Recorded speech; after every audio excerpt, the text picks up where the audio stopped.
mama, don't stress your mind. We coming home tonight. Hey, mom, we're gonna be your...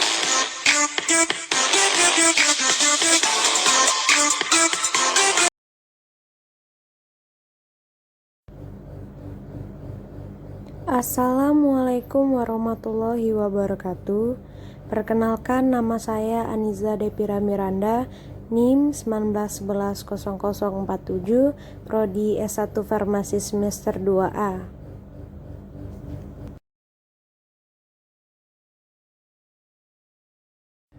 Definisi suspensi. 1. Menurut FI edisi 3, suspensi adalah sediaan yang mengandung bahan obat padat dalam bentuk halus dan tidak larut, terdispersi dalam cairan pembawa.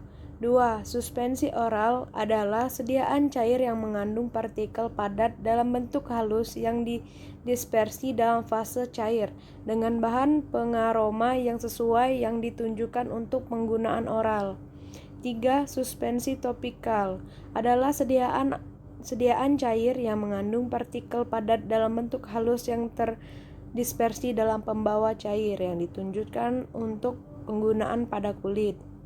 4. Suspensi tetes telinga adalah sediaan cair mengandung partikel-partikel halus yang ditunjukkan untuk diteteskan pada telinga bagian luar. Suspensi dalam bidang farmasi yaitu 1. Suatu dispersi kasar di mana partikel zat padat yang tidak larut terdispersi dalam suatu medium cair. 2. Suatu dispersi kasar di fasa internal yang tersebar merata di seluruh fase internal. Fase internal terdiri dari partikel padat yang tidak larut, memiliki berbagai ukuran tertentu yang dipertahankan secara merata dengan satu atau kombinasi suspensi again. Zat padat yang tidak larut bisa bersifat hidrofobik atau hidrofot. Fase internal atau juga medium suspensi umumnya berair dalam beberapa contoh, bisa berubah cairan, organik, atau minyak untuk pengguna non-oral. Alasan pengguna suspensi dalam farmasi. 1. Zat berkhasiat tidak larut dalam air. Zat berkhasiat tidak enak atau pahit. 3. Mengurangi proses penguraian zat aktif dalam air. 4. Kontak zat padat dengan medium dispersi dipersingkat. 5. Memperpanjang pelepasan obat menggunakan pembawa minyak. Keuntungan dan kerugian suspensi. Keuntungan, suspensi dapat meningkatkan stabilitas obat tertentu. Contoh suspensi prokain dan penisilin G menunjukkan bioavailabilitas lebih tinggi daripada bentuk sediaan lain. Urutan ketersediaan hayati adalah sebagai berikut. Larutan, suspensi, kapsul, kompres, tablet, and coated tablet.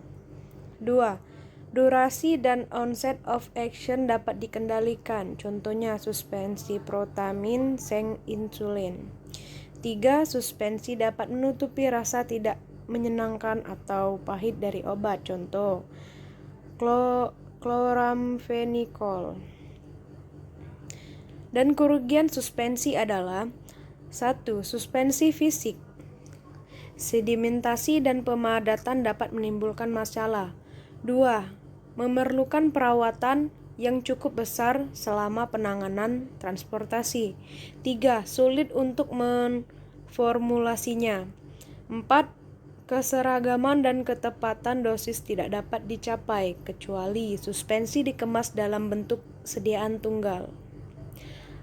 Aplikasi. 1. Suspensi biasanya berlaku untuk obat yang tidak larut. Contoh suspensi prednisolone.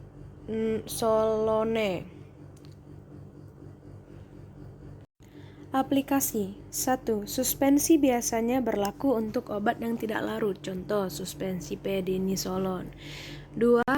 Untuk mencegah degradasi obat atau meningkatkan stabilitas obat. Contoh suspensi oletercilin.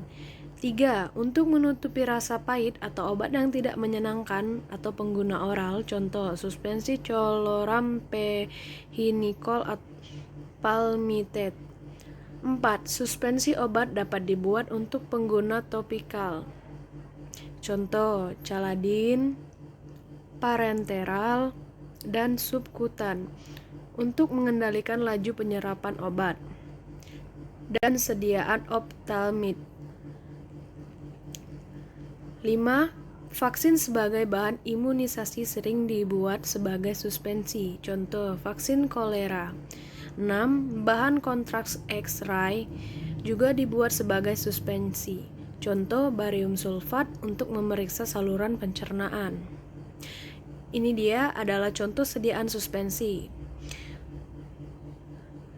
Suspensi cevicis-syrup atau suspensi oral, dan di bawahnya suspensi topikal, dan di bawahnya lagi suspensi parenteral, dan di sampingnya suspensi nasal dan suspensi optalmid.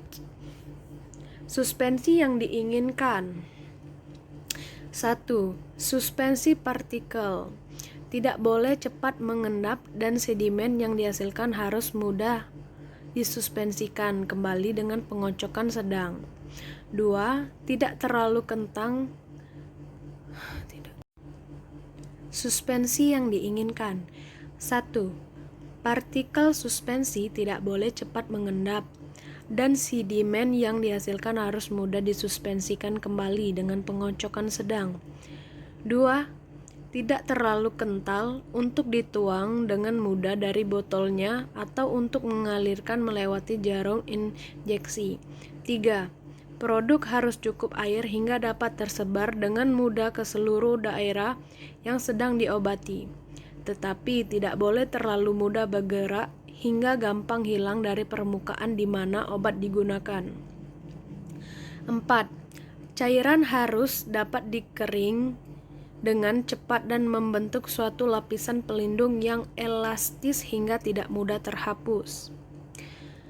5. Bau, warna, dan rasa menyenangkan. 6. Dapat melalui sirin. 6. Stabilitas. 6. Stabil secara fisik, mikrobiologi, dan kimia. 7. Suspensi parenteral atau ophthalmic harus dapat disterilkan.